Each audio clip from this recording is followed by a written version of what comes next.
sempre nas pozas. Lembra que o futuro está para ti. Busca se non te atopas.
Moitas grazas, Antía Muiño.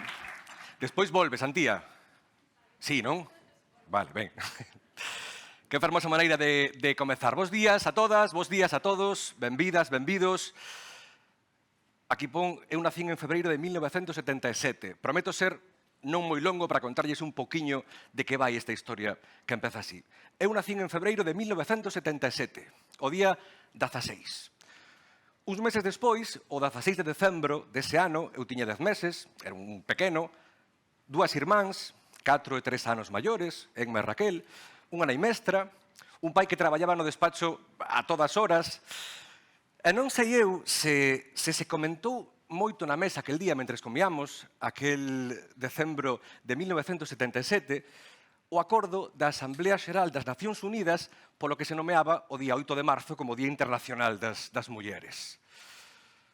Aínda veu unha irmá máis, así que póñanse en situación.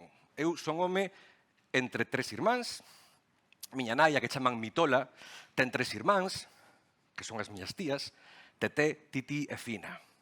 Fillas de Chana, que é a miña avoa, era a miña avoa, da que eu lembro pouco, pero hai algo que fixo que marcou o devir da miña familia. É posiblemente unha das razóns pola que eu estou aquí hoxe. Vide comigo o século pasado, imos viaxar, ano 1940, aproximadamente. O meu avó, Honorio, tiña varios aserraderos en Campolameiro, unha aldea preto de Pontevedra. Nacenlle 4 fillas, miña nai e as miñas 3 tías, e un fillo, Honorito, o home, o sucesor, o varón que vai herdar os negocios, o que leva traxe, o que vai ao bar co seu pai, co meu avó, a esperanza de manter a tradición familiar. Ese era Honorito. E mándao a estudar a Pontevedra, profesor mercantil. Mándao a él e manda as 4 fillas. E a mí se me pon a pel de galiña aínda, porque mándao a él e manda as 4 fillas, Teté, Tití, Fina e Mitola, para que elas tamén estuden, elas magisterio. E aí marcha miña boa Chana a cidade, a Pontevedra, daquela Pontevedra Campolameiro non era tan preto como agora, era a cidade. Ela soa cargada de medos, 5 fillos, e encargada de ofrecerlles unha pasarela a unha vida mellor. Miña boa deixa nos anos 50 do século pasado o seu home na aldea, aluga unha casa e construe unha vida paralela que se centra en dar educación e futuro ao seu fillo e ás súas fillas.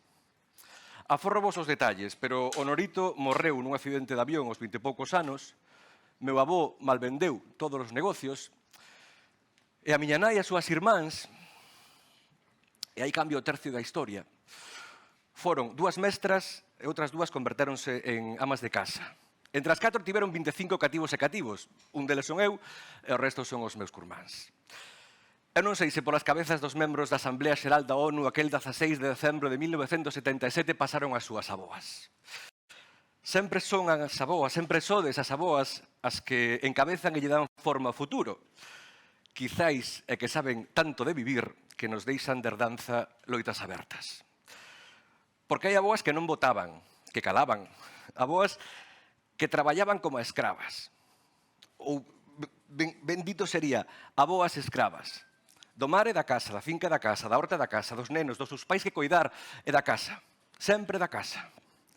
Aboas que tiveron fillas, que foron nais, e logo aboas nun círculo que maravillosamente, menos mal, nunca se pecha. A vida que corredes, a vida que corremos, pelexamos e gozamos, sempre ten aboas, nais e fillas, que se poderían xuntar nunha mesa para contarse canto cambiou a vida. Cantas cousas ti, miña netiña, podes facer que eu non, ou nin sequera sabía que non podía. Que sorte vivir aquí en Galicia e recoñecermos o traballo feito por todas as mulleres e case todos os homes para que hoxe a igualdade sexa ese camiño ben ancho no que todas e todos cabemos. E os que non caben ou non queren caber, sabemos quen son e mirámolos como bechos raros. Pero que mala sorte vivir non aquí, senón vivir alá. Alá onde un Deus condena a mala vida por ser muller. Alá onde un xefe promove e mantén a discriminación salarial. Alá onde ninguén se levanta para poñer ou recoller a mesa. Alá onde os gobernos promoven leis que recortan liberdades. Que mala sorte ser aínda aboa, filla ou neta en tantos lugares. Por iso, o 8 de marzo conmemórase en algúns sitios e rabias en outros. E onde o conmemoramos, iluminamos tamén as esquinas que aínda están escuras, que aínda temos algunhas. Recoñecemos as aboas, as fillas, as netas, e as nais, e as que non o son, porque non queren selo. Recoñecemos as mulleres que tivestes que pelexar moitas cousas que a nós, os homes, viñéronnos dadas as nosas desculpas. e a nosa admiración. Avanza con elas, o noso acto conmemorativo aquí en Galicia, polo 8 de marzo, pretende ser unha xornada para compartir experiencias vitais. Pero tamén para que, aquí como diños sentados, reflexionemos un pouco e despois espallemos esas ideas na nosa vida cotiá. Pretende ser un espazo onde rendervos homenaxe, pero, sobre todo, insisto, nun chamamento a acción, que isto non se quede aquí, que o levemos dentro e que usemos cada día. De seguido, imos dar paso a valiosísimos relatos, ides entrar no corazón, na vida, imos remexer nas pequenas e grandes cousas de moitas familias con aspectos moi diversos entre sí, pero, sobre todo, con nesos comuns. Ogallá que nos axudedes a todas e a todos a seguir avanzando con elas. Se vos parece, damos paso á primeira mesa redonda composta por 3 xeracións dunha familia de panadeiras de Carballo, as que lle perdamos a cara de sono, que non sei se traballastes esta noite ou non. Ti non?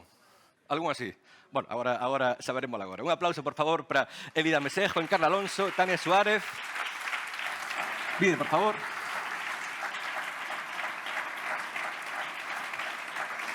E, por favor, convidamos tamén a Paula Palomanes, compañeira que moderará o coloquio. Disfrutade que teñen unha historia asombrosa. Polledos cómodas.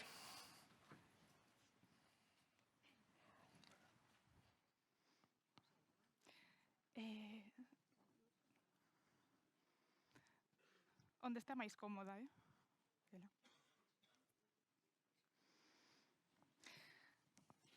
Bueno, moitísimas grazas, compañeiro. Élida, Encarna e Tania, benvidas, grazas por estar aquí. Vos sodes unha familia de matriarcas, de loitadora, que sabedes moito do que é o traballo sacrificado e duro. Bueno, ademais, sodes o motor da panadería Élida Mesejo, en Carballo. En Carballo. Bueno, Élida, vamos a comezar por ti. Sí. Escoito. Vamos a comezar por ti, 90 anos. 90 anos. O día 3 de diciembre. Fixo 90 anos. Eu veño de Ourense, sempre que bueno, falamos con persoas de 90, bueno, ali o paraíso dos centenarios, sempre lle pregunto cal é o segredo e sempre me din o mesmo, que é traballar moito e beber licor café. Traballei desde que tiña 10 anos. Anduve sempre traballando con os pais, ao trigo, vender o pan nos cabalos, e o muño nos cabalos, esperar toda a noite para que mueran, amasar a man. Desde moi pequeniña, verdad? Amasaran desde 10 anos para diante. Axudaba a mamá na artesa, xa me puña na artesa, mamá a amasar. E pois fui aprendendo, e pois aos 15 anos xa amasaba sola. Porque Encarna, que era a súa nai, foi a fundadora da panadería. Sí, morrido 102 anos. Pero hasta os 100 viviu, tuvo sentido como nós. Sí? Sí, gracias a Dios, e viviu como nós sempre. E despois, quitei nos tercos, fomos ao monte, fixen, bueno, a erva para as vacas, xa dixo, vir, amasar e barutar a man cos paneiras, que agora hai baruta eléctrico. Agora nada, agora hai todo. Sí. Agora non é traballar. Maquinaria para todo, bueno. Pero antes. E vostede era a única muller, non, de 5 irmáns. 5 irmáns marcharon tamén. 3 foron panadeiros, a outra non. E marcharon e tamén foron panadeiros. E tamén pasaron, mentres que non foron, tamén pasaron como nós. Daquela ali había eso todo. E cocíamos con toxo. Con toxo do monte. E despois... Como era a organización do traballo? Quero dicir, vostede traballaba... Eles traballaban como a vostede, igual de... Sí, podíamos pobres, claro, pero eu tiña que axudarlle. A máis limpar a casa. E todo, antes non había... E comer, pantiños sí, que jana nunca pasamos, gracias a Dios. Como se cocía, do domingo, 2 veces na semana. Alimentación máis natural, a de Sí, antes. claro, natural, claro. Taquiñas e unhas patacas cando se vía, e pan. Hai panciños, sí. Panciño nunca nos faltou. Pero do resto, nada. Do resto, non bebía. Había que xuntar os cartiños para o trigo, mas para... sí, toda a miña vida, traballando como... Bueno. E cando deixou de traballar vostede? Se deixou de traballar? Hasta as 80 traballei. hasta os 80 de outra vez. Ainda pasa por aí a supervisar algo, seguro. Agora non podo, tolleron os irmáns, as pernas non se me tolleron os irmáns. Pero, se pudera, ainda traballaba agora, que a idea que me leva, E sí, tuve unha nai que sempre me dixo que fixera a cousa boa, que a cousa boa que nunca perdía. Non ganarás tanto, niña, pero un cliente trae-me a outro. E sempre me tuvo... E así fixen, sempre fixen como ela dixo. E non me foi nada mal, gracias a Dios. Pois casei, esta é a primeira. E tamén xa pasei tamén traballo, que xa xogaba a amasar, e xa, bueno, mentres que non casou tamén. Pero sí, e mamá dixo-me a min, eu dixo-llo a elas, que leven a mesma cousa, porque as cousas boas, tanto que sea pan como que sea outra cousa. Porque isto vai a comer a un sitio, se lle gustou a comida, que sea algo cara, di, bueno, se algo cara, pero gustoume, volvo. Pero se non lle gustou, xa non volvo, que non volvo. E o pan pasa igual, un cliente trae outro. O pan, quero dicir, o pan, como o pan, hai cousas con forta boas, só. Encarna, que hai de ti? Ti... Pois esta foi, Bueno, claro. deixemos que la moderen. Foi bajo, Aquí estamos. foi máis bella, tocoulle, hasta que casou. Ai, que bueno. Menos mal que non quería vir, eh? Despois a vida me cae. Non quería vir porque... Nada. Agora, esta tiña filla mal outra, aquela é mestra. Aquela non quixo panadería. Sí, Sabe facelo tamén, o pan. Sí. Sí. Pero Encarna foi a que liderou un pouco... Sí, esta foi aquí. Esta foi aquí. Aquí acolliu despois. Non quería vir, pero ahora non para. Encarna, ti puideches estudiar... Eu o era sea, acolliu nunha filla. Estudiar nada. A estudiar... Mamá. Deixa falar a mamá. Ahora tío falar. Estudiarte... Cala que me toca a mí. Ai, bueno. Ai, pois agora fala tú. Ai, que bueno. Encarna, contame un pouquiño, como foron... Ela tamén traballou un pouco. Ai, a ver. Ti no teu caso, bueno, entendo que dende moi noviña tamén empezaches a traballar na panadería. tamén. Non puideches estudiar? Non puiden estudiar, puxeronme a traballar. A que anos? Aos 13, 14, xa, bueno, fun algo á escuela, pero moi pouco. Bueno, ya, moi pouco quero dicir, non? Non teño estudios primarios, para que a xente sepa, que non son ningunha estudiada. E, bueno, eu traballaba, ela traballaba na panadería, a min tiña que traballar aí, había que traballar, había que facer o pan a amasar a man, porque era o mellor, que non había que ter amasadora. E, bueno, despois, papá xa dixo, non, aquí hai que amasar, hai que comprar a amasadora, que non se pode amasar a man, xa empezamos, bueno, amasela, pois compraron a amasadora, pois aquilo xa era un dios, traballar así. Ou seja, que contigo viñeron un pouco os cambios, non? Comigo Despois viñeron os sí. cambios, despois eu, bueno, pois que me casei noviña, cando tiña 19 anos, cando casei, tuve o primeiro fillo, despois veu esta, despois xa fixemos un forno máis grande, porque o que era moi pequeniño, que tiña a mamá, de leña. fixemos outro de leña, e entonces, bueno, seguimos ca tradición, eu fui me renovando un pouco, porque eu non quería traballar na panadería, que me gustaba moito, pero máis moderno, co forno igual de leña, pero máis moderno.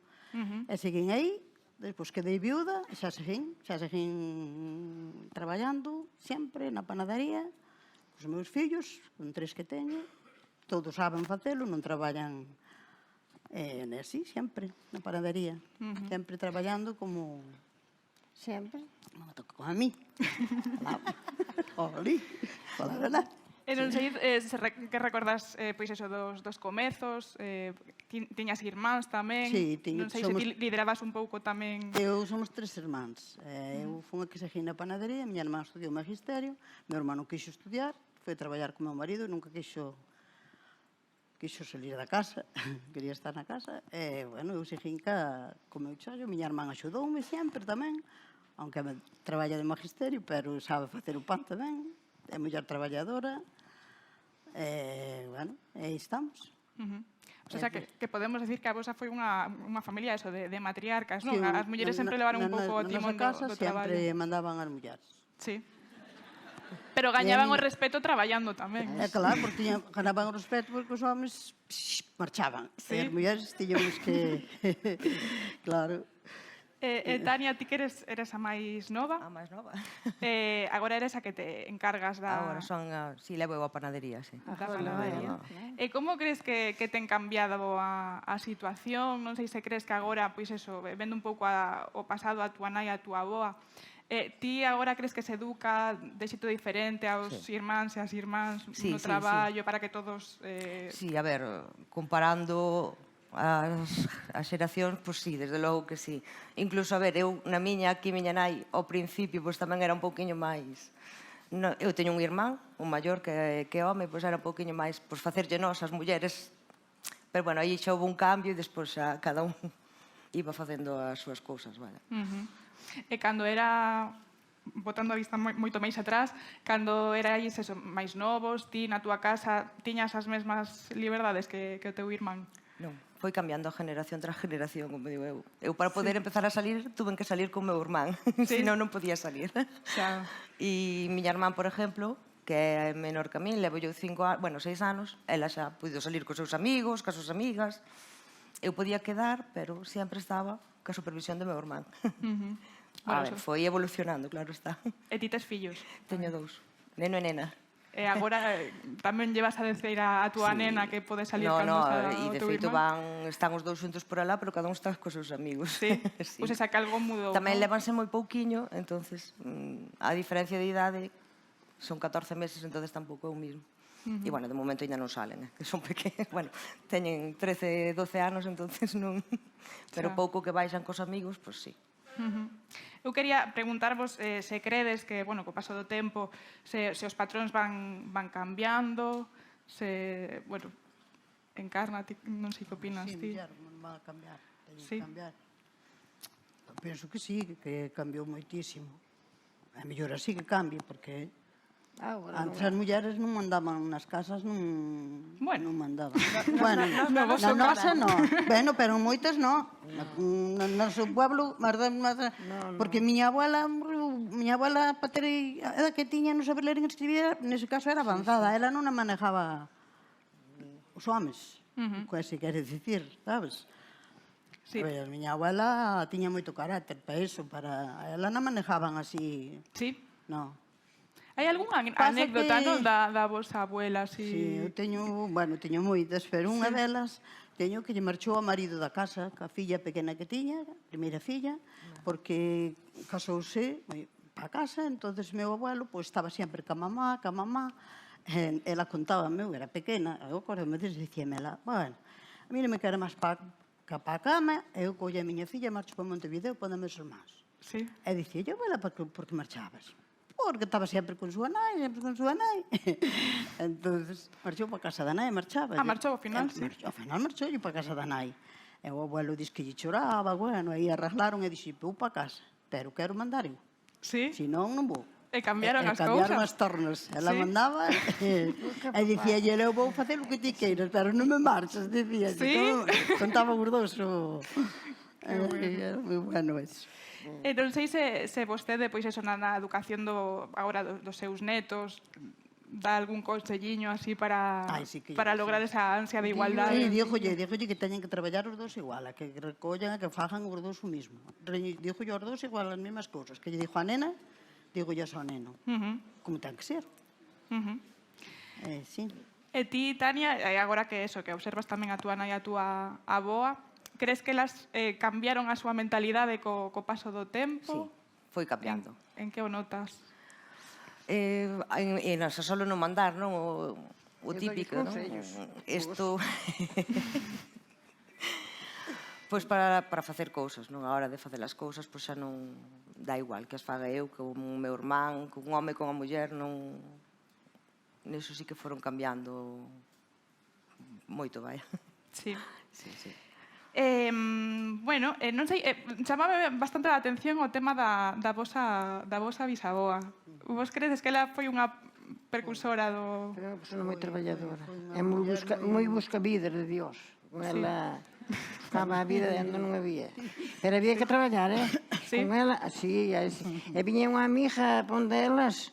Elas teñen que traballar. Hai que traballar, sí. Pero entón foi moi duro tamén. Era dura.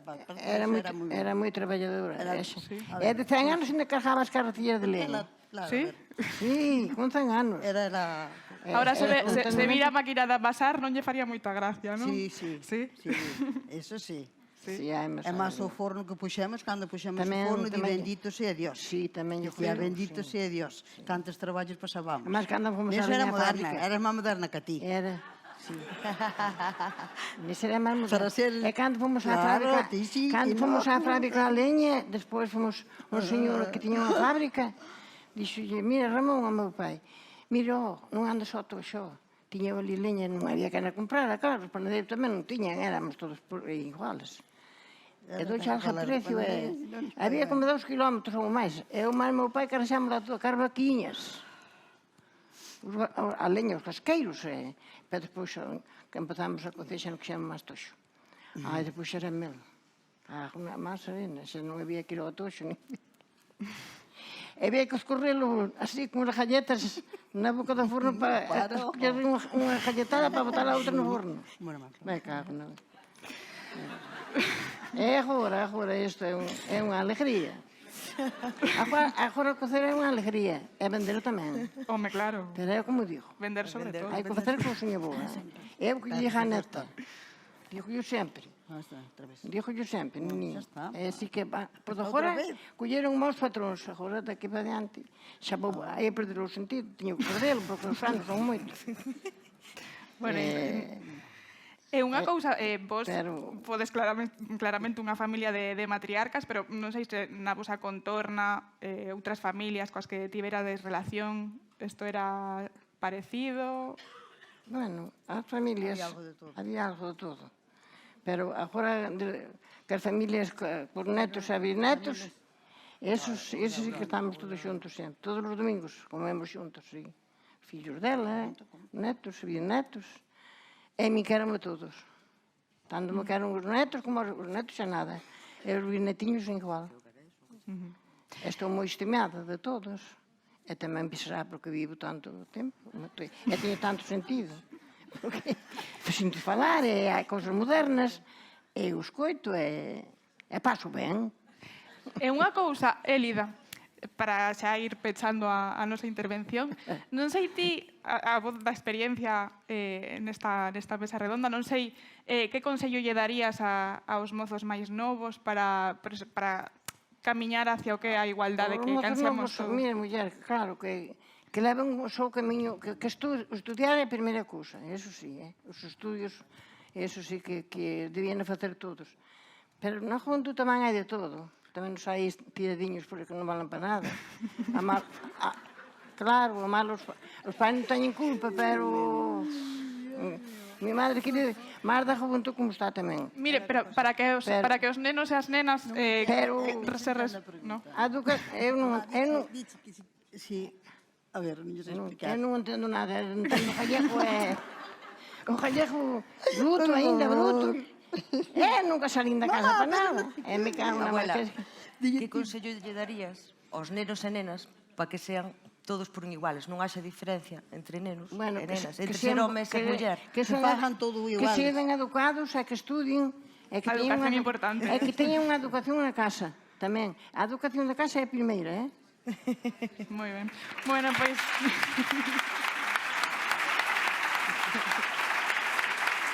Como eu entender,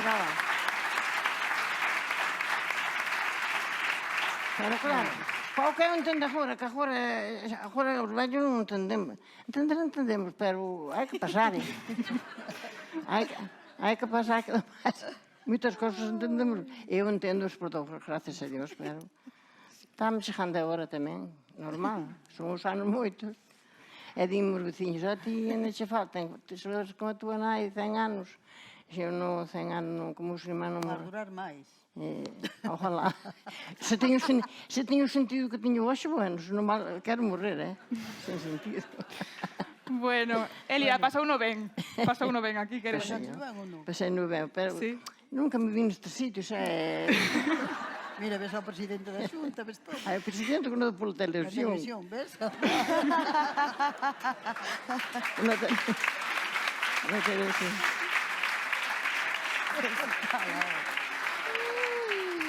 Agora, como non Encarna. traballo nada, que non me deixan, que non me Encarna. Ainda bajajo. No, Élida, Élida. Élida. Élide. Hola, Élida. Este tamén sale na televisión. Vostede é a mesma persoa que hai 24 minutos díxome ali, textual, ademais, eu non vou falar nada porque xa non teño nada que falar. É que non quería vir, ela Porque dixo xa que non non teño quería nada que vir. falar, porque xa falei bastante, agora os maiores non temos... Foi así, non? Da verdade que me dá. Foi así. Foi. Se fosemos, sí. Bueno, é xente ben educada. É xente educada, é xente educada. Tamén o mellor é que... Máis educada que a mí se cadra, porque eu se cadra digo cousas que non veño ao caso. A ver se vai ser que tamén dixo cousas interesantes. Como? A ver se vai ser que tamén dixo cousas interesantes vostede. Ai, eu? A ver se vai ser iso. Non sei, Bueno, Din cosas Teño vos pouco. que Ben. despedimos, despedir. Elida. Bueno, pois, moitas gracias a... Moitas gracias a todos.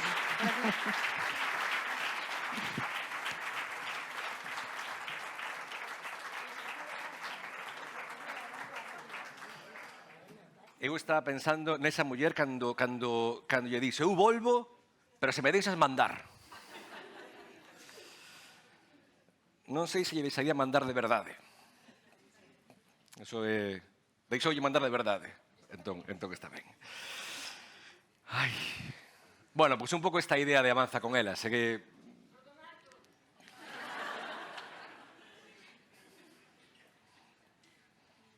Que perdodes todos por non ter tempo de abondo para escoitarvos máis. Eso que temos que perdoar. Seguimos coa segunda mesa conformada por 3 xeracións dunha familia vencellada ás flores e a moda artesá de Ribadumia, la romana Galicia. Sí, vai, veña, que temos moitísimas ganas de escoitarvos. Que suban, por favor, ao escenario Manoli Aguiño, Alma Pérez e Carmen Serantes e tamén a súa entrevistadora, a compañeira Loreto Peteiro.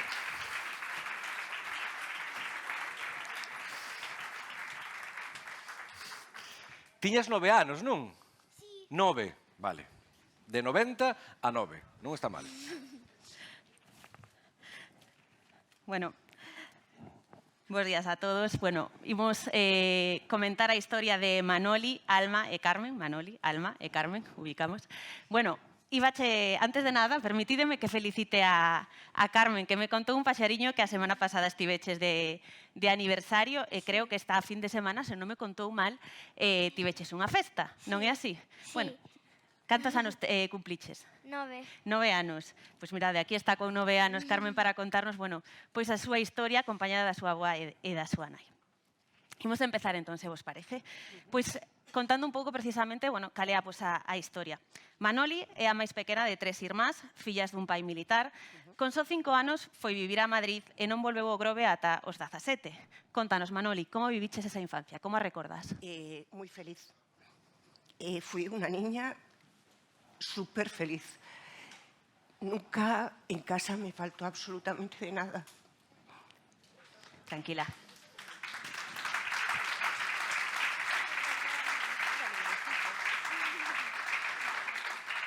Tampoco nos sobró nunca nada. Mi padre siempre, siempre nos dio su ejemplo de hombre trabajador, cariñoso con su familia, pendiente de sus hijos y su mujer, colaborando siempre en todas las tareas de casa. Al día de hoy no tengo a ninguno de los dos conmigo y entonces un poco me emociona hablar de ellos, ¿no? Una infancia súper feliz, ese es mi recuerdo.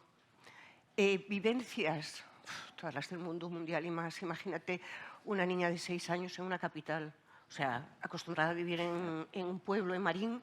Desde que nací hasta los 5 años yo viví en Marín con mis padres. Mi padre estaba destinado en la escuela naval. Y en una capital, bueno, aquello era el no va más, pero bueno, al mismo tiempo con muchos miedos, con mucha prudencia. Se vivía distinto de ahora. Tenías una libertad, porque yo recuerdo que con 14 años yo tenía que coger 2 autobuses y un metro para ir al colegio. Madre Y mía. entonces, claro, lo extrapolas al día de hoy y dices, esto es impensable, no puede ser, ¿no?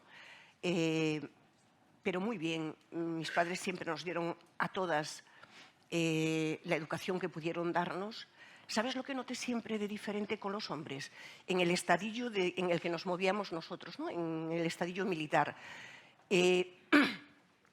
Los hombres tenían todas las ventajas Frente a las mujeres. al ser hijos de militares, las mujeres ninguna. Entonces a mí eso me rebotaba un poco porque yo siempre dije que yo de mayor quería ser guardia marina. Pero Al final. evidentemente nunca pudo ser, Claro. nunca se pudo llevar a cabo, pues porque yo no tenía acceso a la carrera militar.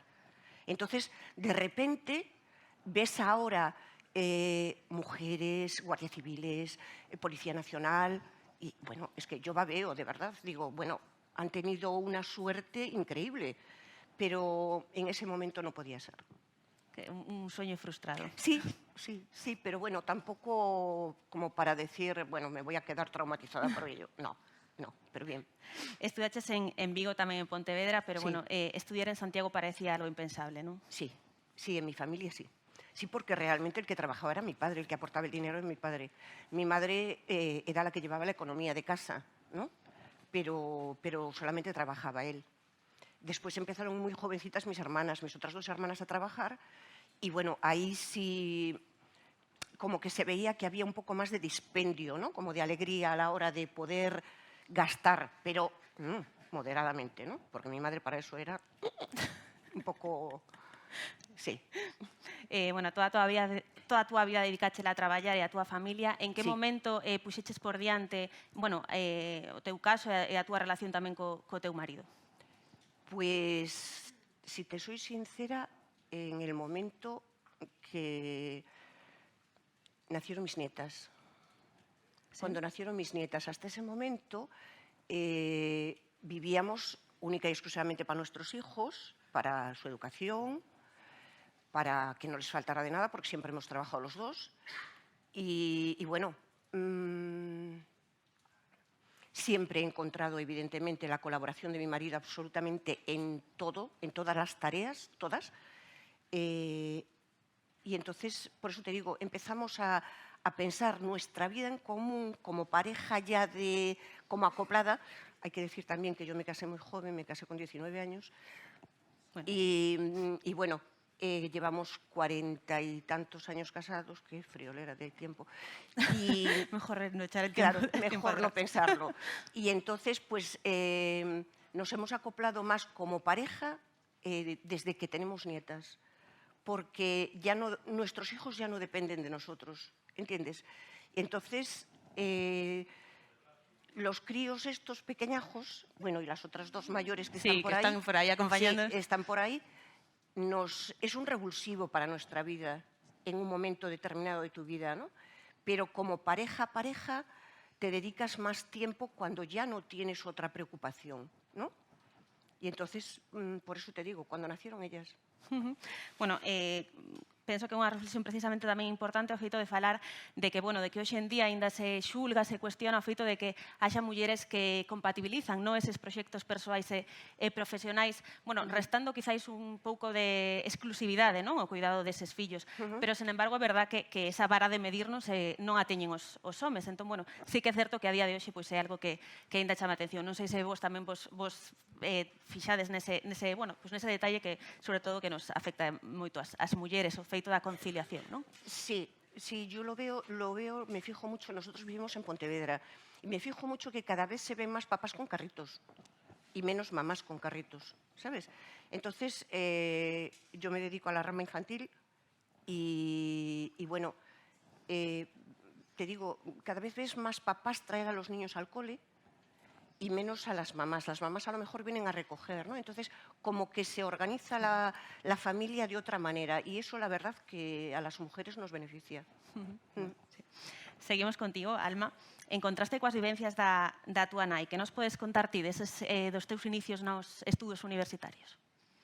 Pues yo me fui a estudiar a Santiago ella decía que no había visto esa posibilidad en su familia. Yo estudié políticas en Santiago, pero sí que recuerdo, yo soy la mayor de 3 hermanos, y sí que recuerdo ese miedo de mi padre de dejarme marchar cuando terminé de estudiar en el instituto, ¿no? De hecho, nosotros vivíamos en Pontevedra, en verano siempre estábamos en el Grove, yo trabajaba en verano y yo era el mes de agosto y todavía no tenía casa para vivir en Santiago, porque mi padre pretendía que yo fuera y viniera todos los días a Pontevedra. Era como, ¿cómo se va a ir la niña a vivir a Santiago ella sola, ¿no? Era muy y ya lejos. con 18 años. Pero bueno, una vez que vuelas, pues empiezas ya a tener otro tipo de oportunidades. Despois dos teus estudios, a que te dedicaches? Pues cuando terminé la universidad me puse a preparar oposiciones, me casé y bueno, ya tenía las 2 niñas mayores, a punto de dar a luz a la tercera, empecé a trabajar en la administración. Y bueno, pues al mismo tiempo que trabajaba, estudiaba, mi madre y mis padres se ocupaban un pouco de las niñas y yo pues aprobé la oposición, soy funcionaria. Pero, bueno, o certo é que a día de hoxe, bueno, que coñecemos vos precisamente, bueno, pois por unha iniciativa empresarial, non? Que levades toda a xunta e que visibilizades a través das redes sociais, que La Romana Galicia. Resultouche doado emprender? Pues la verdad es que al principio no fue sencillo. Quiero decir, yo creo que a lo mejor también esto tiene que ver un poco con la forma de ser de cada uno, ¿no? Yo siempre fui una persona muy inquieta, buscando pues cosas distintas que hacer, o sea, me gusta mucho mi trabajo, pero sí que es cierto que, bueno, pues tenía tiempo libre por las tardes y bueno, siempre me gustó el hacer algo más, ¿no? Y bueno, pues un día de casualidad surgió la iniciativa y nació La Romana. Y bueno, pues a día de hoy un poco en todas partes, en el trabajo por la mañana, en casa con las niñas, con mi marido por las tardes y cuando ya todos se van a la cama, pues es cuando yo empiezo un poco a funcionar. Bueno, fruto deste traballo precisamente que podemos ver aquí, como falábamos antes de iniciar esta charla, con estes vestidos que traedes toda hoxe aquí. Sí. Pensas que as mulleres se senten, bueno, que senten a mesma seguridade a hora de emprender? Pensas que, por exemplo, os programas que se están levando a cabo, non, para o fomento do emprendemento femenino, para dotarles de habilidades, non, para que lles aporten máis seguridade, pensas que son necesarios e que están funcionando ben a día de hoxe? Sí. Yo creo que sí. Es cierto que somos distintos, hombres y mujeres somos distintos y eso es algo innegable, ¿no? Y bueno, pues la responsabilidad yo creo que ya emocional que una tiene respecto a la casa, a la familia, yo creo que es diferente. Sí que es cierto que para poder llevar a cabo todo el proyecto que nosotros estamos haciendo y que al final lleva muchísimo, muchísimo tiempo y mucho trabajo, nosotros necesitamos hacer equipo. Y al final, sin los chicos, que hoy no están, pero que se encargan de la parte, a lo mejor, del trabajo que no se ve, no iba a ser posible. Y todas las ayudas que está habiendo pues, son muy beneficiosas, porque aparte, eso, tú al final sales por la mañana, vas a tu trabajo, tienes que cumplir en tu trabajo, después sigues por la tarde, tienes, bueno, pues intentar coordinarte, organizarte para administrar y organizar un poco la casa y, bueno, pues después todo el trabajo creativo. Quiero decir que... Sois un equipo familiar. Sí, sí, sí. sí. Bueno, Carmen, vamos contigo. Case 60 anos despois, bueno, a vida de Carmen é moi diferente a da súa avoa e a súa nai. Neste caso, Carmen, queremos saber un pouco bueno, a que dedicas ti o tempo do teu lecer, do teu ocio, a que xogas no recreo, por exemplo? Ao baloncesto e ao fútbol. Moi deportista. Baloncesto e fútbol. E, sen embargo, as rapazas do teu colexio, a que xogan elas? Pois están falando no recreo. Están falando. Aproveitan o recreo para falar. Sí. E ti, sen embargo, prefires xogar o fútbol, o baloncesto? Sí. Bueno, xa nos contas que xogas o fútbol e o baloncesto, pero que actividades extraescolares fas? Xogo no equipo de fútbol do cole e voi a inglés. E cantas rapazas hai nese equipo de fútbol no que xogas? Somos dúas. Dúas rapazas. Cantos sodes en total? Sobre 12. O sea, dúas rapazas de 10 nenos. Bueno, xa nos demostra que as mulleres temos que xogar máis ao fútbol. E dinos, ti tes xa claro o que queres ser de maior? Sí, que xogar na NBA. Carai, carai. Que é verdad.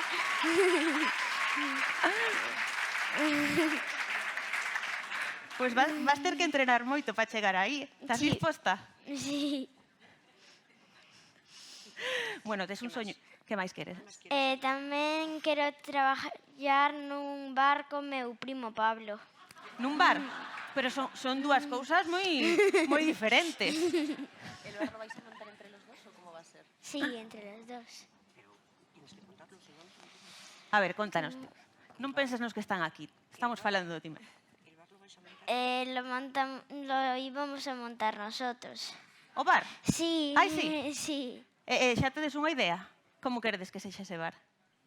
Non sei, aún non tenemos ninguna idea, pero queremos trabajar xuntos. Sí. Pero mira que a hostelería é moi sacrificada, eh? Sí. Gústache. Sí. Bueno, pois entre a NBA e a hostelería, bueno, vas ter que decantarte por un por outro, eh? Compatibilizar os dous vai ter complicado. Bueno, na sociedade actual e no xeito que nos relacionamos mulleres e homes, bueno, aínda hai multitude de exemplos dos micromachismos. Son esos pequenos xestos sexistas ou machistas, non? Algúns deles moi sutís, que axudan a perpetuar os roles de xénero, as desigualdades, a violencia. Bueno, ao longo da vosa vida, non sei se tamén os vistes ou incluso se os sufristes. Manoli, comenzamos por ti. Non sei se ti... Realmente no, yo no los he visto, pero sé que existían, porque todo lo que se te mueve a tu alrededor te da señales de que existen, ¿no? Conmigo directamente nunca, en propia persona nunca los he vivido. Sei que, bueno, sabes dun caso dunha amiga, non? Que ao parecer que lle levaba o almorzo o seu marido todos os días. Contanos un pouco. Unos amigos nuestros, sí, ella todos los días le llevaba a la cama el desayuno a su marido. Y de repente un día dice, jo, es que estoy hasta las narices ya de llevarle el desayuno. Digo, tía, es que tú eres tonta, pero con una té así de grande. ¿Por qué no te lo lleva él a ti?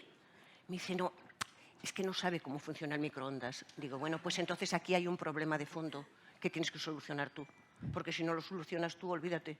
No hay manera. Jo, va, pero es que yo no tengo tú. No, no es no tengo, es querer hacerlo. Claro. Y nada más, ¿entiendes? Y bueno, al día de hoy todavía... Sigue sin saber usar el microondas. Sí. Sí. Tenemos un problema. Sí, sí, tiene un serio problema. Pero bueno, es de ella. Pero sigue llevando almuerzo a cama. Sí. Sí. Sí. Nada, parece que o teu consello non lle serviu de moito. No le sirvió de mucho, no.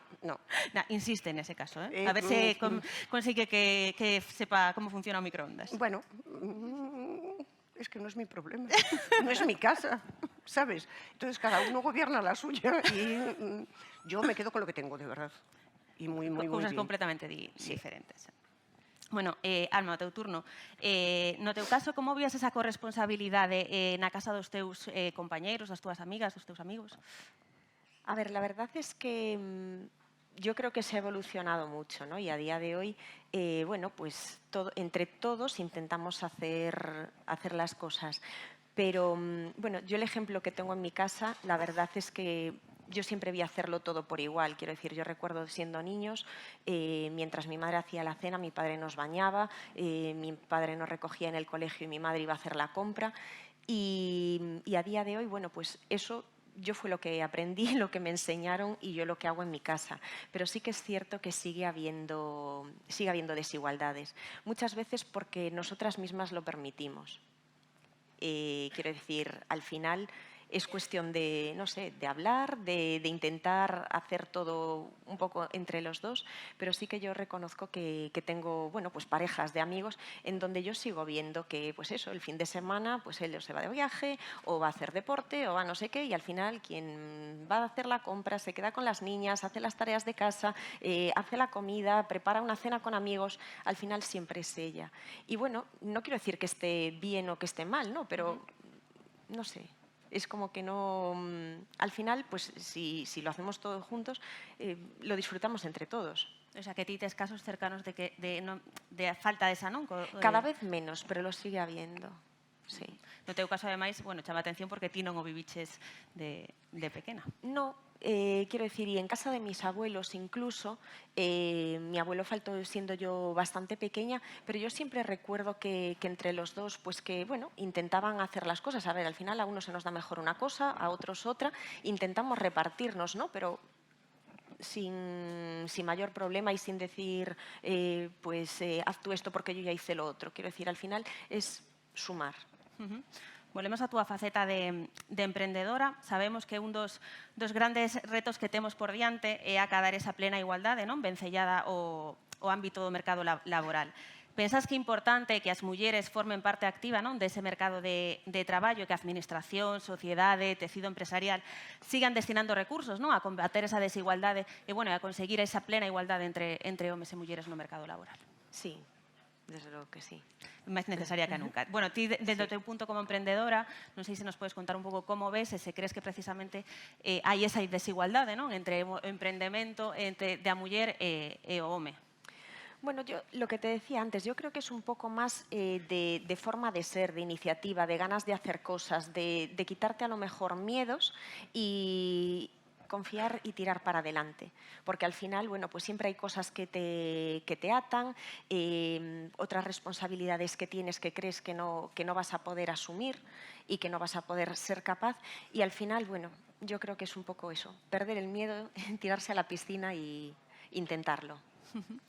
Bueno, Carmen, estamos falando de igualdade, de homes e mulleres. Gustaríame coñecer o teu punto de vista, bueno, con unha rapaza de 9 anos. Se ti deixarías que un rapaz che dixera con que roupa tes que vestir, en que tes que dedicar o teu tempo libre, con que amizades tes que andar, ti como ves eso? Mal, porque eu quero gastar o diñeiro no que eu quero, no que necesito, non que me manden a hacer cousas. O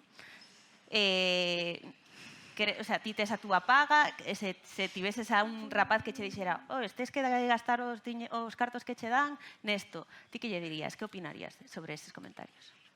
Que lle diría que non, porque eu quero gastar o diñeiro no que necesito. Queres ir aforrando para montar ese bar? Sí. Manoli, a túa filla e a túa neta son precisamente exemplos de mulleres libres. Ese exemplo tamén cho transmitiron a ti as xeracións que che precederon? Sí, mi madre sí. Mi abuela también fue una mujer muy independiente, pero muchísimo más...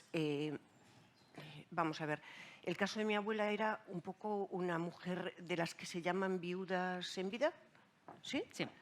Porque mi abuelo emigró a Nueva York, se marchó cuando se casaron, tuvieron a mi madre, perdón, y cuando regresó, mi madre, fue para la boda de mi madre, cuando volvió de Nueva York. La primera vez dejó encargado a mi tío y se volvió a marchar. Entonces regresó cuando se jubiló. Entonces mi abuela era una mujer viuda en vida, pero sin embargo fue una mujer súper trabajadora, lo mismo que la persona que intervino antes, la señora esta, no recuerdo su nombre, tiraba para adelante, lo mismo daba a la fábrica que el mar, que el cerdo que siempre tenía que tener en casa y demás historias, ¿no?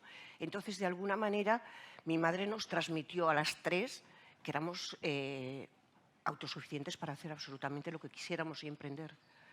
Y, hombre, siempre te tiraba para atrás por ese miedo que realmente ella era el que tenía, ¿no? Y no podías tener en cuenta porque si no nunca avanzabas. Pero sí que te animaba una vez tú dabas el paso, te decía, pues mira, no está mal, está bastante bien. Bien. Consideras que os nenos e nenas, ¿no? Mira como está mirando ahora mesmo Carmen por detrás, aí, en plan, porque ela estaba mirando como me estaba chegando eu. Eu de espaldas, claro, non me enteraba. Tiñamos que meter sotito. Porque alguén ten que facer o meu papel. Temos que seguir avanzando. Moitísimas grazas. Eu teño unha pregunta nada máis. Como se chama o bar? Non sei. Ainda non o ten claro. Como non o sabe? ¿Todavía no lo tienes claro? No. La romana, algo así. Veña, moitísimas gracias, de verdade. Bueno, moitas gracias.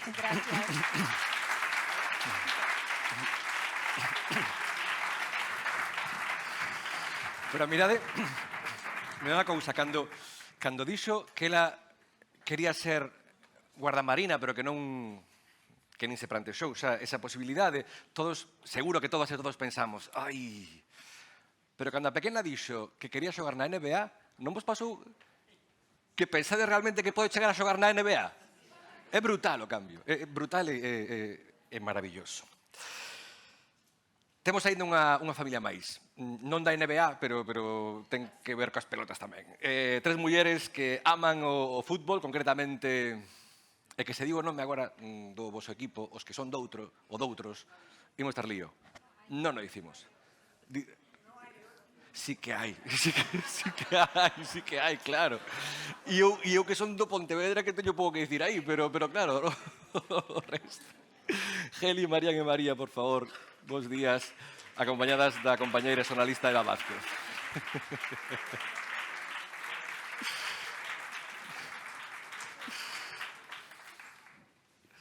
Que non se enfade ninguén, por favor, que isto é un acto que queremos acabe ben, por favor.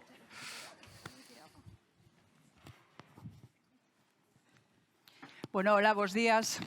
Son periodista, son xornalista como as miñas compañeiras, sempre sacamos titulares de todo. Aquí eu, de primeiras, quedome con 2 verbos. Un verbo que pronunciou a maravillosa Élida, o verbo traballar arreo, e o que dixo a nena, Carmen, soñar. É fundamental. Traballando e soñando, é así como avanzamos. Aquí agora convido vos a voar e a situarnos noutros mundos, noutros países, que así tamén se avanza. Estamos con Geli, con Marián e con María, benvidas. Vos sempre estivestes a cabalo entre 2 países, entre España e entre México. Creo que isto é importantísimo para dar outra visión da muller entre 2 mundos, entre 2 culturas. Que diferencias hai, sobre todo a nivel persoal, entre homes e mulleres en México, en Galicia, en España? Empiezo yo. Perfectamente, Geli. Voy a hacer como Élida, ¿eh? Enhorabuena, que agarraste el micrófono y no lo soltabas, yo igual. Pues mira, en primer lugar tenemos algo en común, las 3 abuelas. Y las 3 nos casamos a los 19 años, ¿no? Por lo que oí. O sea que nos casamos jóvenes y todas tenemos más o menos unas experiencias dentro de nuestro ámbito. No similar, pero sí de época. Yo ya llevo 53 años casada, o sea, ya es un poco de tiempo de aguantar al mismo hombre. Y además que todo el tiempo vemos fútbol. Desde que me casé, sí, fútbol. Pero eso no es ningún problema, entiendo. Bueno, ha sido en algunos momentos, ¿no? Porque me ha quitado muchos momentos en la vida. Pero sí, lo que tú decías es muy interesante porque realmente a mí mi choque fue cuando me vine de México para aquí. Era pequeña, ¿eh? Y además por un motivo. Tenía yo 14 años y mi padre lo que no quería es que nos quedáramos por allá, mi hermana y yo. Solo somos 2 hermanas. Que nos casáramos con algún mexicano y no volviéramos a Galicia. Porque todos los emigrantes cuando se van, su sueño es regresar a su tierra. Y entonces el miedo que tenían era, se casan por aquí, no vuelven y no tenemos ya motivo para regresar. Entonces yo creo que ese fue el principal motivo para que nos viniéramos. Ahora, ¿qué pasa? Nos vinimos presencialmente, pero la mente quedó allá. Las costumbres y todo lo que ellos habían vivido y habían luchado y habían estado eran de allí. Entonces llegamos a un mundo que era completamente diferente a lo que nosotros vivíamos. Yo me casé a los 19 años, yo creo que porque más valía escapar que seguir en aquella prisión. Yo a las 8 de la noche tenía que estar en casa. Y fuera lo que fuera. Yo estudié, bueno, por papeles y por cosas, un secretariado de dirección y yo no pude ir a examinarme a Madrid, porque ¿cómo me iba a ir yo? Con las monjas, ¿eh? ¿Cómo me iba a ir yo a Madrid? Yo no podía. Una mujer, bueno, pero te digo, con monjas y con todas las compañeras, no podía. Entonces, me limitaron en muchas cosas. Cuando yo me casé, la mujer teníamos tan pocos derechos, que de eso vinimos a hablar un poco, que por ejemplo, En el año que yo me casé, si no te casabas por la iglesia, no te podías casar, porque el día que te estabas casando por la iglesia, por la iglesia, no tenías que casarte por lo civil. Íbamos una semana antes a casarnos por lo civil para que el día que nos casábamos por la iglesia nos entregaran un libro de familia. Y ese libro de familia era lo que permitía que nos casáramos por la iglesia. O sea, mirar lo que hemos avanzado. Nos fuimos de luna de miel y en los hoteles teníamos que presentar el libro de familia, porque si no, no podíamos entrar a un hotel. Yo fui a abrir una cuenta en el banco y no la pude abrir porque me tuvo que dar el consentimiento mi marido para abrir la cuenta del banco. Entonces yo creo que los avances que hemos dado la mujer han sido muy grandes. ¿Qué pasó? Que yo quizás no era tan consciente de lo que estaba pasando, pero creo que viví los años más interesantes del cambio de los derechos de la mujer y luché por ellos. O sea, yo llegué a Madrid con mi marido, o sea, nos casamos en Vigo, nos fuimos para Madrid y yo no conocía a nadie, no sabía nada, era completamente una niña en una ciudad inmensa, una niña que por mucho que viniera de México estaba ciega completamente y se me presentaban un montón de cosas delante. Y entonces me dio pues lo que siempre me ha dado por leer mucho y por luchar un poquito, por conseguir cosas, el día a día. Había manifestaciones, yo era de las que iba a manifestaciones, había que pegar pancartas, yo pegaba pancartas. O sea, era como un poco revelarme a todo lo que yo había vivido. Y todo eso valió porque yo la primera vez que voté, yo sentí una emoción tan grande que parecía que lo había logrado yo sola. O sea, nadie había hecho nada más que yo. Y no solo eso, sino que ahora cada vez que vienen las votaciones, a mí me horroriza que alguien diga, ay no, qué pereza ir a votar. No saben de verdad el esfuerzo tan grande que hicimos las mujeres para poder votar. Y es un pecado que no votemos, que alguna se quede en su casa tranquilamente. Gracias. Bueno, ya me callo, Elida, ya me callo. Marian, no sé si tú la situación, obviamente no la viste igual que tu madre. ¿Has experimentado, has sentido muchas diferencias con la vida en México y la vida en España? Porque entre hombres y mujeres, digo, porque realmente tú sí que vives ahora mismo a caballo también entre los dos países, ¿verdad? Sí, bueno, yo tuve la suerte de, como veis, tener una madre que quería la igualdad, que luchaba por ella y que me creció así. Yo en mi casa somos dos hermanos mayores, yo soy la niña y la pequeña, y sin embargo nunca sentí ninguna diferencia. Siempre tuve las mismas oportunidades de estudio. Mis hermanos se fueron a Estados Unidos a los 15 años. Yo me fui cuando cumplí 15 años a Estados Unidos, al mismo colegio que ellos. Después estudiaron en la universidad allí. Yo también estuve en la universidad en Estados Unidos.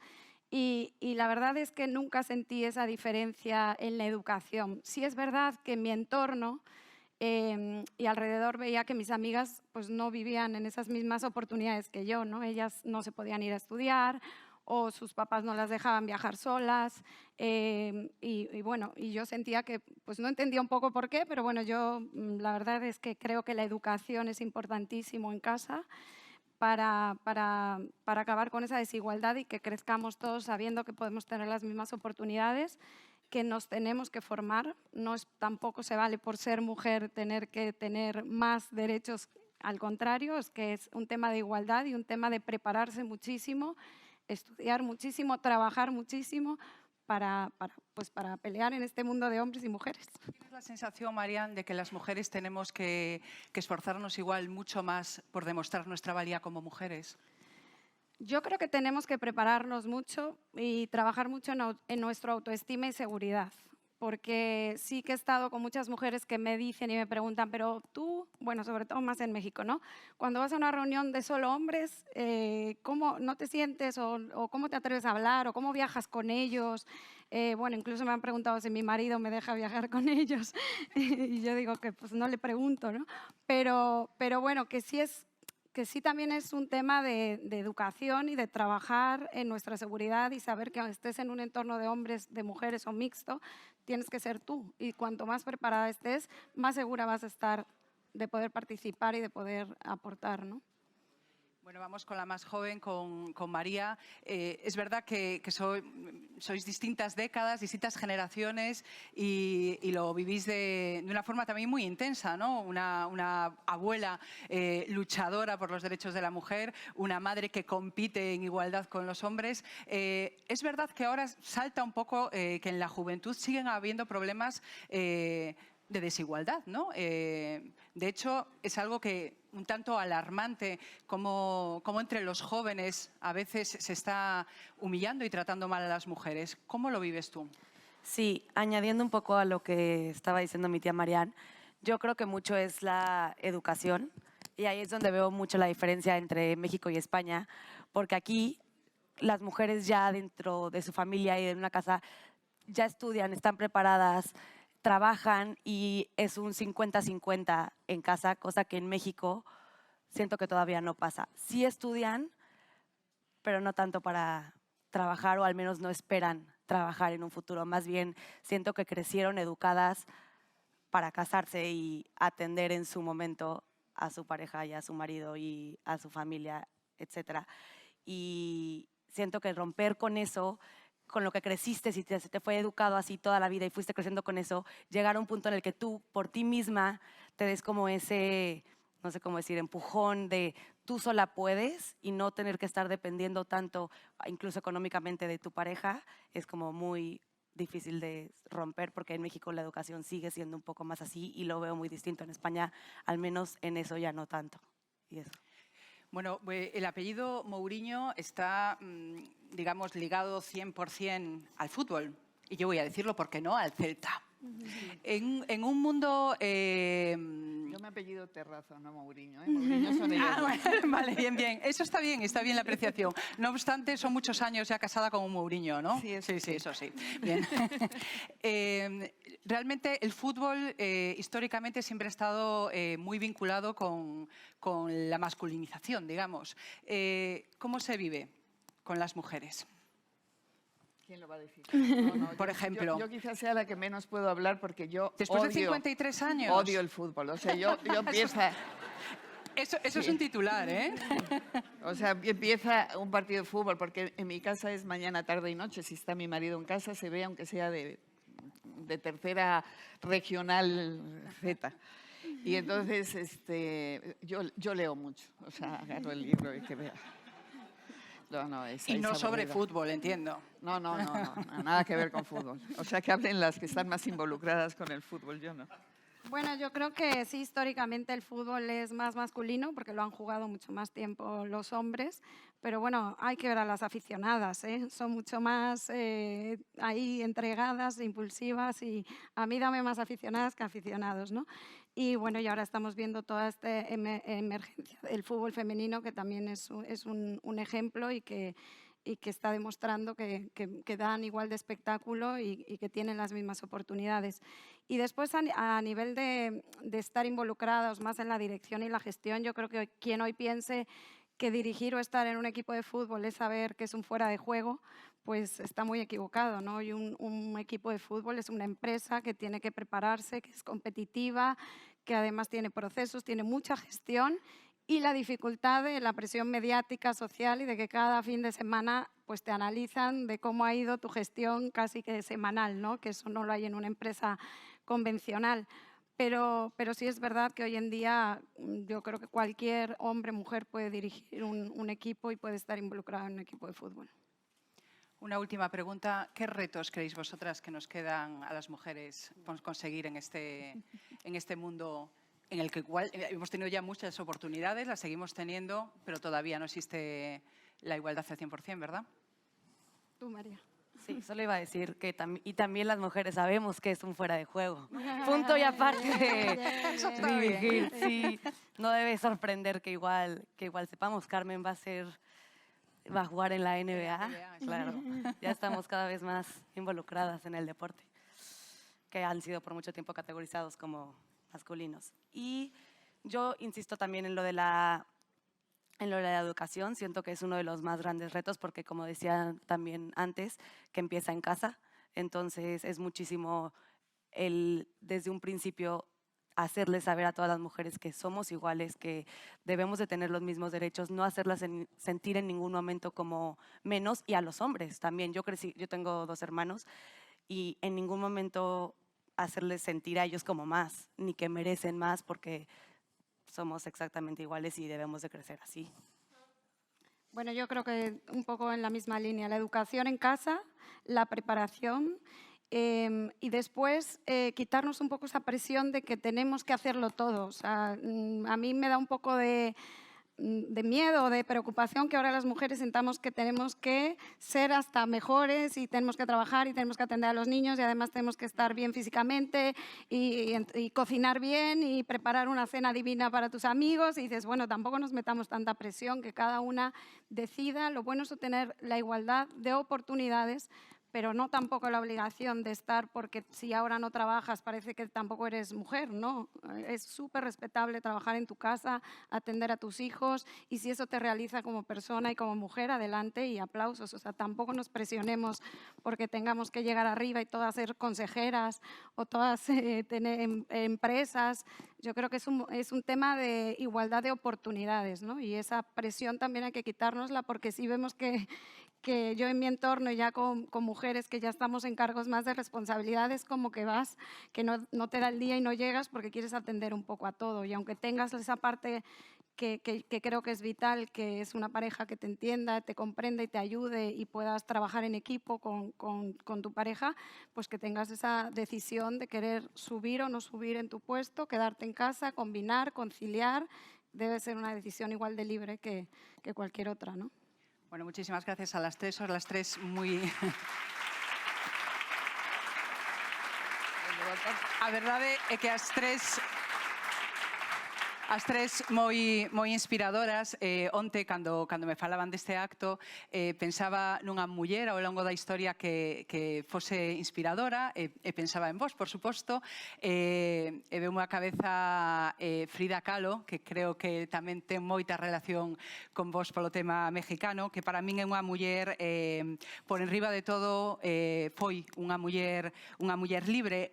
Do que falamos hoxe aquí, pois deixou, creo que, frases tamén moi inspiradoras e que debemos ter todas en conta sobre o traballo e o empoderamento da muller. Dixo ela: las únicas mujeres que valen realmente la pena son aquellas que, si quieren la luna, se la bajan ellas solas. Respecto a relacións personais, enamórate de ti, de la vida, y luego de quien tú quieras, efectivamente, María.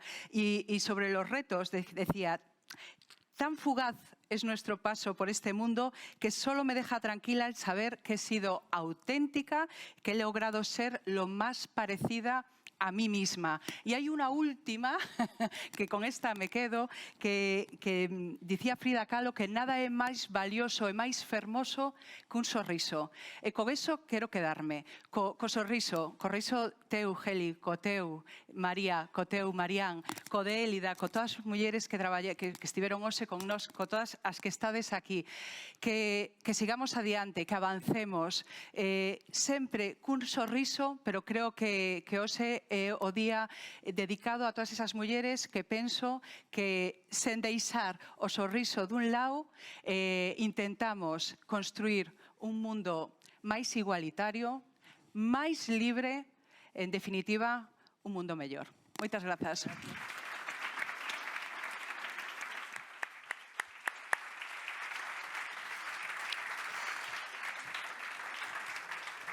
Eu creo que ningún compañeiro ou compañeira vai titular Odio o fútbol. Creo que non. É que nos encantará ver así un derbi entre o Dépor e o Celta feminino. Una cátedra por qué lo odio, Aguantamos media hora máis para que non lo conte, porque curiosidade teño seguro. Moitísimas grazas.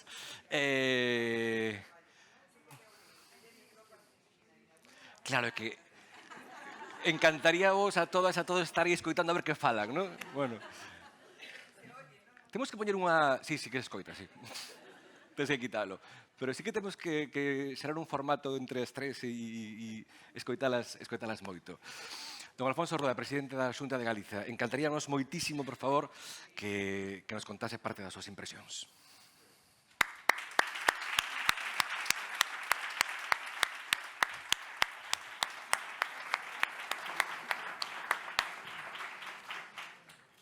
Bueno, moitas gracias, Quique. Bos días a todo o mundo. Saludo ao alcalde, que é o anfitrión, estamos en Vedra. O resto da xente que está aquí, un saludo xeral. Teño que dicir unha cousa. Este é un día institucional, hai que facer un discurso de clausura, me corresponde a mí, pero non vai ser nada fácil, porque isto é realmente o que acabamos de escoitar nas tres mesas, pois é o que queríamos escoitar.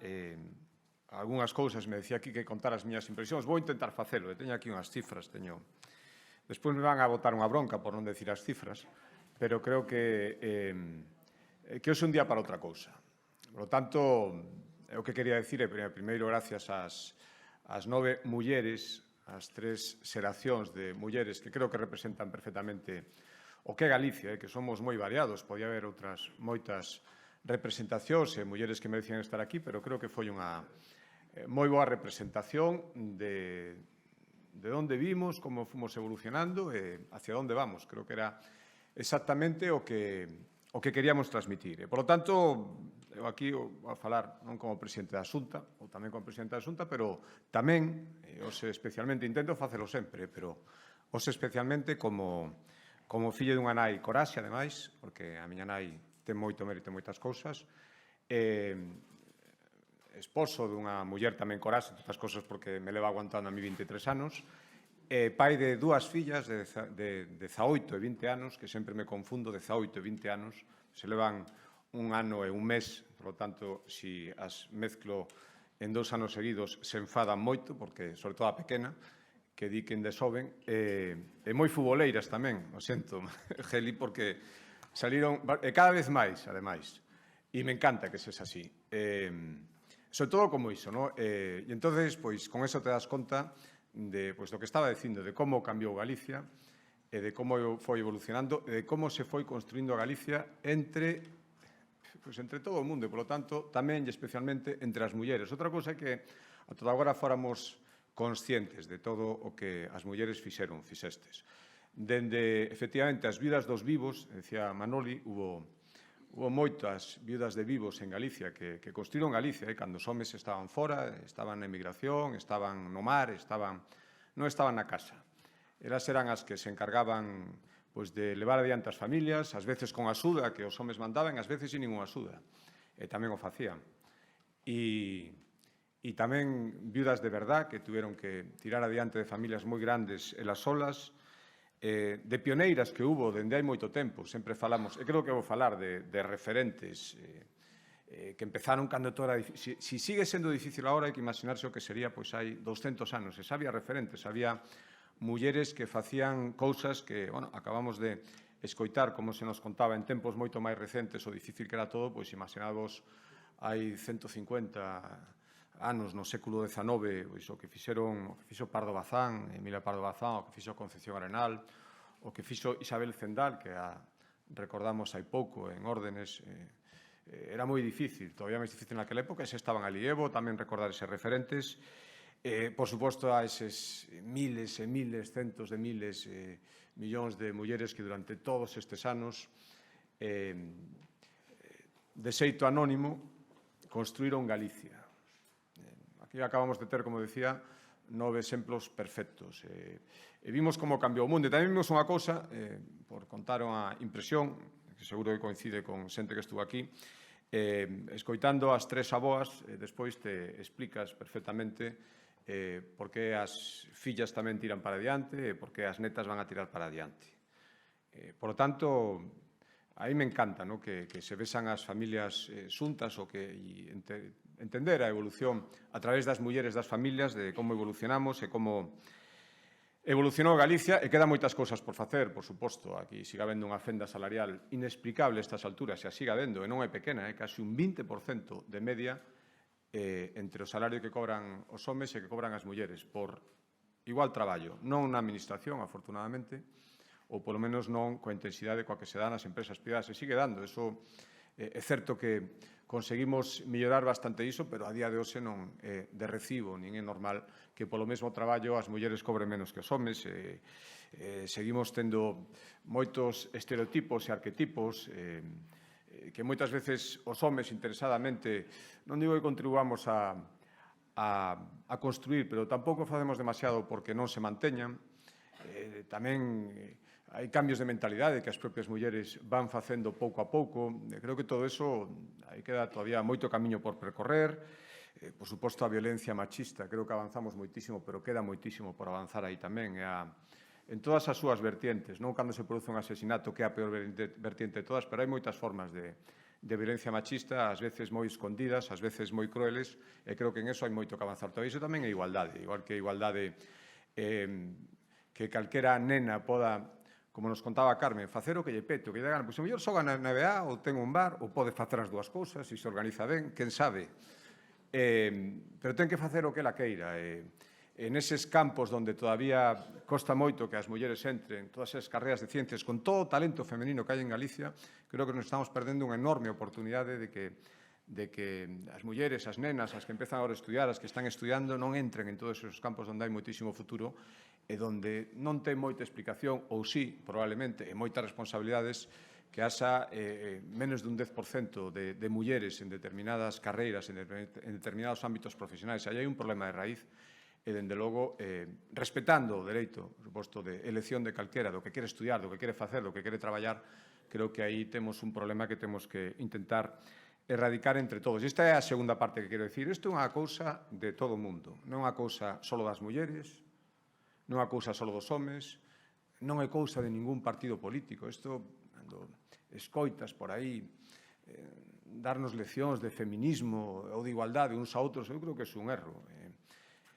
Teño aquí, por eso me refería ás cifras, o que fixo o goberno galego nos últimos 30 anos. Nos últimos 30 anos hubo gobernos de diferentes cores, e eu creo que todos intentamos acertar. Non creo que ninguén a propósito intentara que as mulleres foran para atrás, que a igualdade retroceder aí, que volvéramos a cousas que parecían xa esquecidas. Creo que todos, con acertos, con erros, cada un cos seus plantexamentos, todos intentamos facer as cousas ben. E se seguimos así, pois iremos avanzando pouco a pouco, e non depende só dos gobernos nin das administracións. Eso tamén temos que telo absolutamente claro. Se pensamos que isto é unha cousa só das administracións, que lle damos un botón, que facemos un decreto, que tiramos para adiante unha lei, bueno, eso é necesario. Realmente, sin eso tampouco se pode avanzar, pero só con eso que todo o mundo se olvide que só con eso será imposible.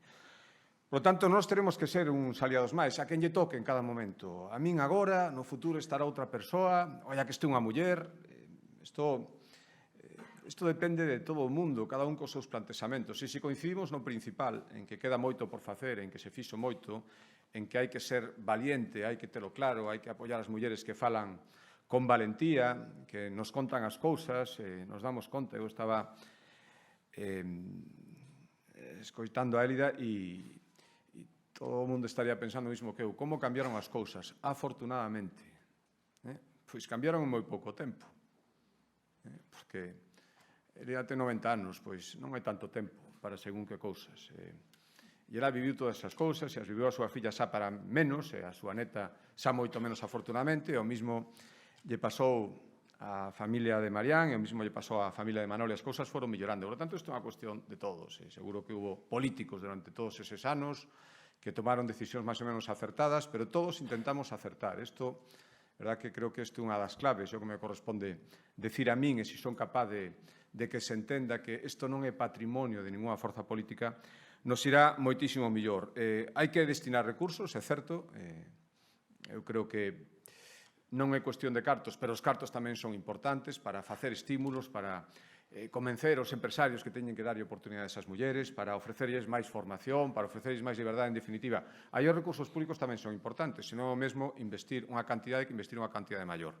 Iso é unha parte da solución do problema, igual que facer leis. Estamos a punto de facer unha lei de igualdade que o que intentará é facer o que se pode facer na administración, romper teitos de cristal que non deberían existir a día de hoxe, perseguir aqueles que sigan discriminando a muller no traballo, a muller na súa vida diaria. Esas cousas todavía suceden, e cando se pode reaccionar na administración para impediras, temos que facela. A lei tamén debe ir para iso. Fomentar dende pequenos os valores de igualdade na educación, eso tamén hai que fixalo por lei para poder facelo ben. Poñer en valor os referentes, refería antes a referentes de hai moito tempo, Concepción Arenal, Pardo Bazán, pero as que as temos tamén moi recientes. A mí me valían calquera das 9 que falaron aquí, pero tamén hai mulleres moi coñecidas das que vou presumir. Teñen que ser exemplos. Marisol Soengas, acaban de darlle outro premio. Begoña Vila, astrofísica en Estados Unidos, unha das mulleres, unha das principais directivas na NASA. Vero Boquete, que abriu. Ora parece que é máis normal xogar o fútbol. Todavía non é moi normal, o que nos contaba Carmen, 2 mulleres nun equipo de 12. Pero que antes non había nin eso, Carmen. E, polo tanto, mulleres que xogan o fútbol e que demostran que se pode ser exactamente igual en calquer deporte. Todo é querer e todo é aficionarse, todo é que che guste. Pois creo que Ana Peleteiro, Susana Rodríguez ten moitísimo mérito, esa atleta viguesa, artistas, Cristina Pato, Ledicia Costas, empresarias, Carmen Lence, o fronte de uns dos principais grupos alimentarios de Galicia e de España. Bueno, son moitísimos referentes que creo que vou poñer en valor. E eu agradezo moitísimo porque máis todas estas mulleres que nomei, cando a chamas, desinteresadamente están dispostas a vir, a contar a súa experiencia e demostrar tamén que si che deixan querer e poder. Por lo tanto, vamos a celebrar este día como se merece. E celebrar este día como se merece é simplemente seguir traballando, pensar que ni moito menos todo está feito, pensar que aquí ninguén ten a varita máxica, ni fórmulas máxicas, nin ninguén a propósito intenta ir contra a igualdade. Por lo tanto, entendámoslo así, sintámonos orgullosos, gracias ás 9, de verdad, por as 9 mulleres que os falastes aquí, por falar simplemente de como vedes as cousas con toda a sinceridade, moi ben explicado. Creo que disfrutamos moitísimo, non a vos que organizaron este acto, porque creo que aquí así é como se deben facer as cousas. O único que me corresponde decir, se me corresponde decir algo, é que moitísimas gracias ás mulleres que construyen Galicia e que dende o Goberno da Xunta de Galicia intentaremos simplemente estar á altura do vosso esforzo. Moitas gracias.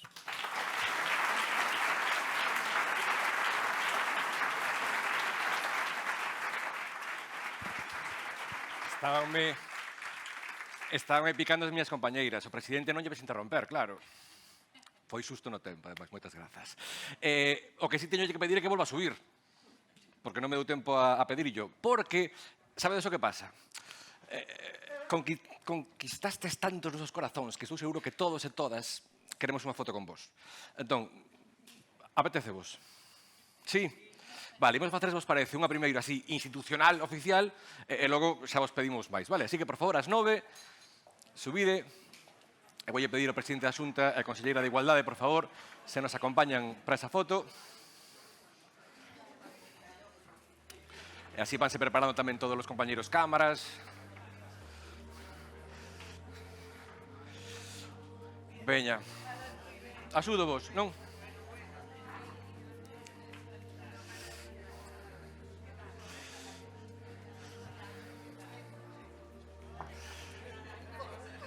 Veña, pídovos a vos que vos sentedes, que vos poñades cómodas no sofá. Bolas 3. No sofá, no sofá. E o resto que vos poñades aí. Sí. Como está? Moi guai.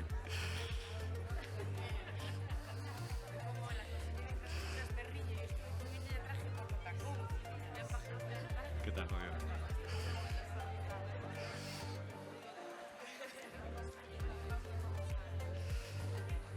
Vamos a chegar aí un poquinho.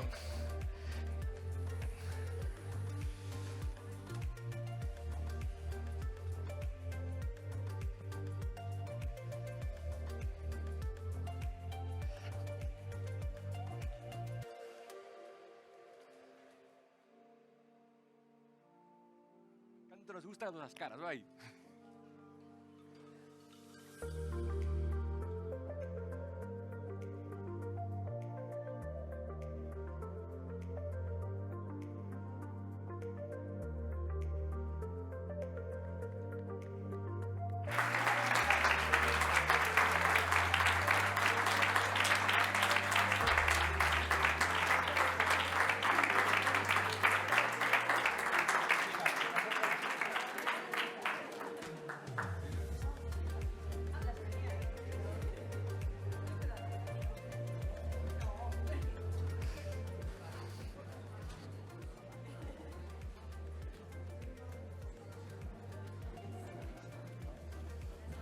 Moitísimas grazas. Sí, xa se queredes podedes baixar e agora xa que cada quen vos convenza para sacar a foto e contar as vosas historias. Se xa non entro. O que si vos vou pedir é... Acabastes todos e todas cun sorriso, verdade? Porque nos regalaron o máis importante, que é un anaquiño da súa vida. Así que o aplauso de agora sí que é o máis sentido. Moitísimas grazas.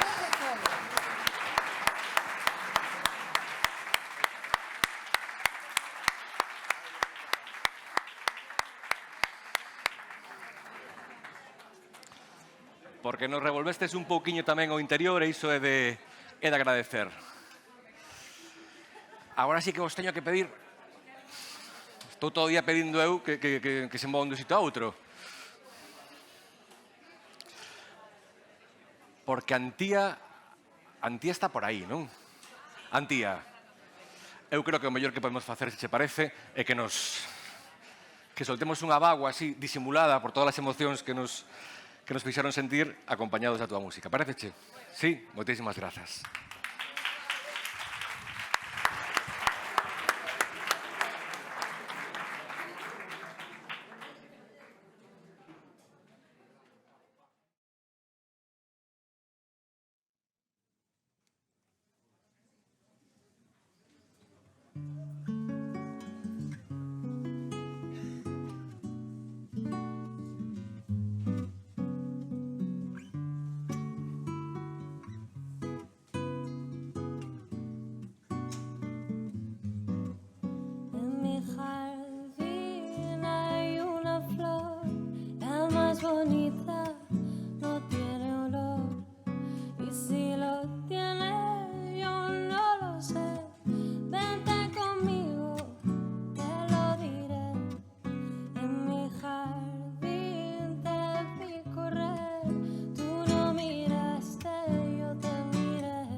Moitísimas grazas polo convite, por convidarme hoxe aquí a verdade é que síntome moi honrada de compartir, de ter compartido estas testemunhas, ademais destas mulleres que son moi inspiradoras, non? Parabéns polo acto. Nada, queríame despedir aquí esta pequena intervención musical.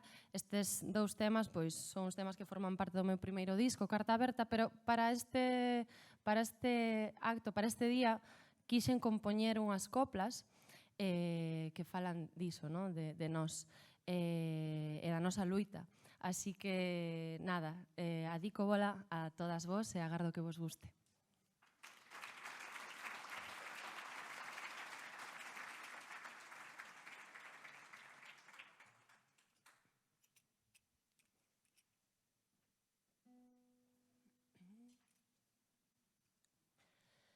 Viva quen canta comigo e máis quen comigo canta. Vivan as da miña terra e máis a miña garganta.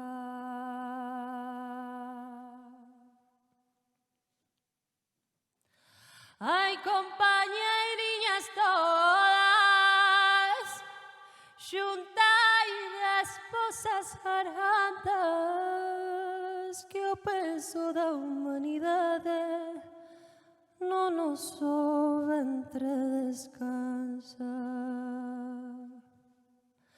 Que o peso da humanidade no noso ventre descansa.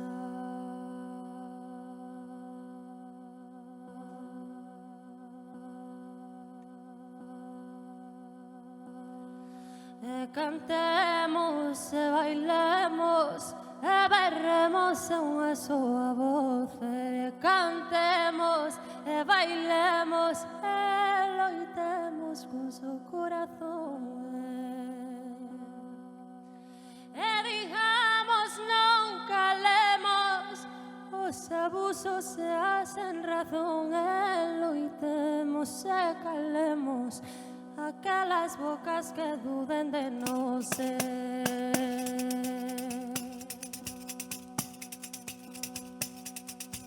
Agora comezo eu, viva o meu atrevimento, que me queira escoitar, que poña o oído moi perto, que me queira escoitar, que poña o oído moi perto.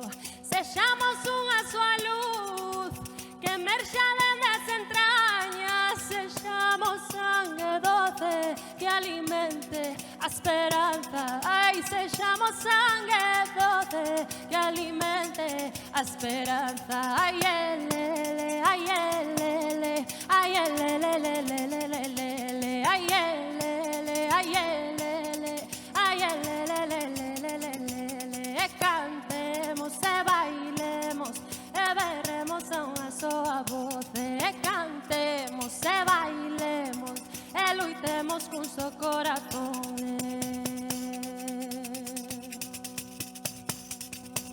Bravas amiñas todas, prima, irmán, compañeira, naiciña que me pariches, levo a túa voz por bandeira.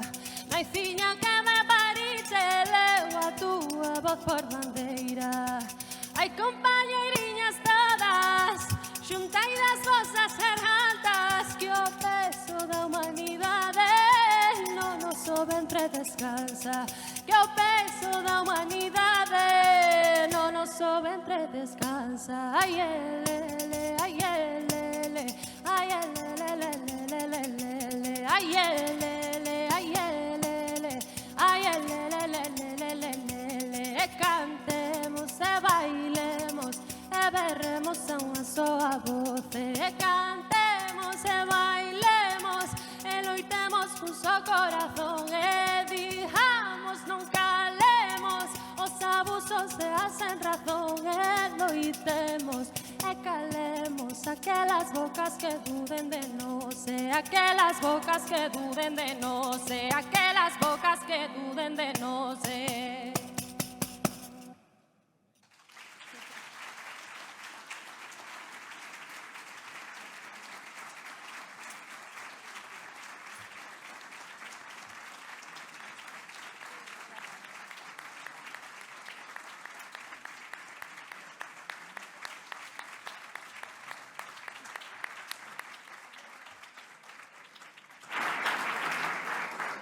Antía, moitísimas grazas polo agasallo, de verdade. E a todas e a todos vos, moitísimas grazas por vir. Lembrades que hai 2 horas interrompín unhas conversas que estabais tendo superinteresantes?